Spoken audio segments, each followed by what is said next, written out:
Welcome back, guys. Hi, welcome back. We're still here. It's still Parent-Teacher Conference night, so we're going to keep going quickly here. Polyatomic ions. Oh, so my. Hey, look, this is already done for us, so we can just talk about it. So sodium, and then we go, oh, this is a polyatomic. I memorized these. That is bicarbonate. With a -1 charge. So these are actually ions. Right. Bonding together. Oh, polyatomic ions. There we go. So sodium bicarbonate, we call sodium bicarbonate. Okay. Magnesium and nitrate, we call magnesium nitrate. Hey, how come there are two of them, Mr. Kane? Oh, how come there are two? Well, nitrate has a 1- charge. There's only one magnesium, but magnesium always has a 2 positive charge. So in order to make it neutral, meaning adding up to be 0. Yeah. Okay. And notice I have to actually draw these parentheses in. Why are there parentheses, Mr. Kane? So that I can keep track of what subscript the charge goes with. Does the 1- go with the 2 or does it go with the 3? Oh yeah, if you didn't have the parentheses, it would look like you'd have 32 oxygens, wouldn't you? Yeah, or 32 oxygens, which would mean then that really I've got the 32 charge here, and magnesium would really have to make up for that. Okay, so we go on here to the next one. This is ammonium. I recognize that. Right, that's a polyatomic. And that's sulfur by itself, so we just call it sulfide. Okay. So ammonium sulfide. And if we're going to look at the charges here, this is a... Mine does it all the time. This is a 2-, and this is a 1+. 1+ according to... Okay, and there's... All right, so the math works out. Right. Okay. Now this is ammonium sulfites. Ooh, those are two polyatomics bonded together. Which the charge on this is a 2-, right? I could probably put a parenthesis around it just for the sake of showing the math. There's only one of them. That means that the 1+, okay. Wait, There's so two do you 1+. mean, Mr. Kane, are you saying that parentheses have to go around polyatomics if there's more than one? Oh yeah, definitely. Oh, okay. That way it keeps it all together. All right, that's why there are parentheses around the ammonium, but not in the very first bicarbonate. Okay. Right, Got exactly. Because there's only one of these bicarbonates. Okay. But there's 2 of these ammoniums, so you needed the parenthesis. Otherwise, it would look like nitrogen and 42 hydrogens, wouldn't it? Otherwise, this last one would look like this. Which is ridiculous. Yeah, 42 hydrogens in something is completely ridiculous. Yeah. So we slapped the parenthesis in there just to kind of contain the ammonium so you can recognize it. All right. Okay. So this is ammonium, NH4, and sulfate. Sulfate is our 2- charge, and the ammonium is still our 1+ charge. Okay. Okay. That looks good. All right. Type 3 compounds. Yeah. So naming type 3 compounds. Okay. First, the first element is still named first. All right, just like before. That sounds good. And the second element is still named with an IDE ending, so... But isn't the first element with these compounds going to be on the right-hand side? Isn't that what one of those first slides said? This is going to be a nonmetal and a nonmetal, right? These are 2 nonmetals, yeah. Okay, so a nonmetal bonded with another nonmetal. All right, so 2 nonmetals. So no metals, no transitions, nothing like that. It's all coming from the right-hand side. Right, all from the right-hand side. All right. And we use prefixes now to indicate the number of each element. So how many of each element that we have. No charges. No just charges. Prefixes will indicate the subscripts, yeah? No charges. Okay. There's no Roman numerals. It's just use prefixes. All right. And we'll get the prefixes on the next slide, I think. Okay. But we all know the prefix for 1 because we all know what we call it when 2 men fight. Yep. Right? Mono y mono. Okay. 1-on-1.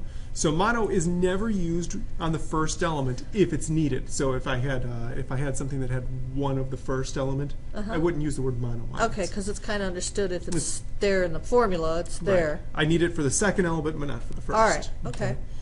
So this is coming with rules too, isn't it? Yep. All right. So these prefixes have to be memorized. Mono for 1, di for 2. Okay. Tri for 3, tetra. All right. tetra, penta, hexa. Hexasepta, octan. All right. Now, Miss G. I know some books differ. Do you call it septa or hepta? I think it's septa for mine. I think I call it septa also. I've looked in chemistry books, and sometimes 7 changes. Yeah. Okay, but we're going to use septa. All right. So here we go. Ooh. Okay. 2 nonmetals. So we're going to do it the same way. 2 nonmetals, phosphorus and chlorine. You got to look at the periodic table to kind of know which type it is, don't you? Okay. Yep. You got to know where they're positioned on the periodic table to know if they're a metal from the left or a nonmetal from the right. Both these guys are from the right side, so this is a type 3. So notice I'm leaving some room in between and some room at the beginning. Okay. So phosphorus, how many of them are there? 1. So hang on. I don't have to call it mono, do I? Nope, don't use we don't mono want for the mono. first element, only for the first element. So not for the first element. And then chloride, though, there's 5 of. of. So that's penta. Penta.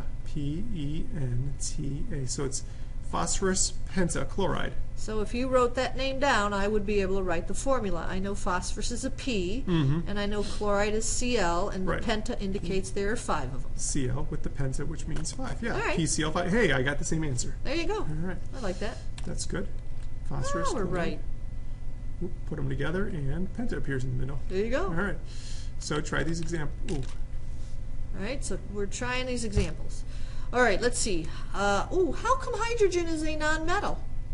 Because it is a nonmetal. It's on the left side, but it's a weirdo. Oh, it's one of those elements with so many different exceptions to the rules, isn't it? Yep. Okay, so let's see. There's 2 hydrogens. That means the prefix di. And you use the proper name for the first element, so hydrogen, so dihydrogen. There's 1 sulfur. So I'm going to use mono. Okay, so mono, and I've got to use IDE ending, so dihydrogen monosulfuride. Except for you got to take off that ending. All right, Sulfur. dihydrogen monosulfide. All right, dihydrogen monosulfide. Looks good. Good. All right. Here we've got N2O3, so we got 2 nitrogens. 2 is di. Dinitrogen. So dinitrogen. Okay. And then 3 oxygens. 3 is tri. I remember that because my son rides a tricycle. Yeah, It has 3 yeah. wheels. So trioxide. So All right. trioxide. So nitrogen, dinitrogen, trioxide. All right, there we go. Ooh, okay, let's see. 2 chlorines, dichlorine. Dichlorine, di. Stamp. Dichlorine, let's see, 1 oxygen, but since it's the second element, it needs the mono. Right, yeah. And monooxide just doesn't sound right to me, Mr. No, Kane. mono, hang on, let me try writing that down. Mono. That looks- Oxide? Yeah, that looks and It's sounds kind of difficult to say, poorly. monoxide. It's too many syllables. Okay, so concerning vowels, there are a couple of rules. You can take away a vowel Okay. off of a prefix if it makes it sound too difficult to say. All right, so I think that's the rule. what I remember was no OO, no AO, yes to IO. Can you write that down? No OO, O-O. no AO, A-O. No. Okay. but yes to IO, because you'll notice in the trioxide, the IO stayed put. Okay. So I think that would be beneficial. Okay. No to OO, no to AO, yes to IO for vowels. And I just always say that if it's difficult to say, Yeah, take the vowel off of the prefix. And it's always Okay. the prefix that you take the Yeah, vowel it's always off. the prefix. All right. Either way, you want to memorize that, Yep. whichever one's more useful. But we get dichlorine monoxide Yep. instead of monooxide. Okay. Last one here. Oh, 1 carbon. So just carbon, no mono for that very first Yeah, element, I was right? almost going to do that, monocarbon. Yeah, no monocarbon, just carbon. Because that's pretty obvious that there's 1. Right. Selenium, yeah? So selenide, Selenide. and there's 2 of them. So Diselenide, diselenide. Yeah, that's Carbon diselenide. Carbon diselenide. All right. Yeah, okay. All right. And the other reason why I like to tell people that we don't use mono is because sometimes in storerooms people like to put things alphabetically. Just Yeah. imagine how many chemicals would be on the M shelf. You'd need a bigger boat. You'd need a bigger shelf, that's for sure. Okay. Know these. I guess that means I should make flashcards. And yes, and these are just straight up memorize them. End of story. Yeah. Now there's a trick here if you look for it. If you remember the acetate ion, you can actually find it here, and this is called acetic acid. Oh. The sulfate ion is called sulfuric acid. Okay. The chlorine ion gives you hydrochloric. Okay. The nitrate ion gives you nitric acid, and the phosphate ion gives you phosphoric acid. So there's if I've memorized the chart, if I've memorized my polyatomic ions, memorizing these acids isn't that difficult. No. It's an extra hydrogen or Yeah. more than one sometimes. So every acid formula starts with an H, doesn't it? Yep, H. Okay. Heck yeah. Okay. And you guys might need to work on this, but I'm going to show you the trick here. the phosphate ion, PO4, is a 3 minus ion. How many hydrogen ions does it need? 3. It needs 3 because of that, because it's a 1 plus ion. So to make it neutral. Okay, to make it neutral. I'm not going to do any of the rest. That's the only one.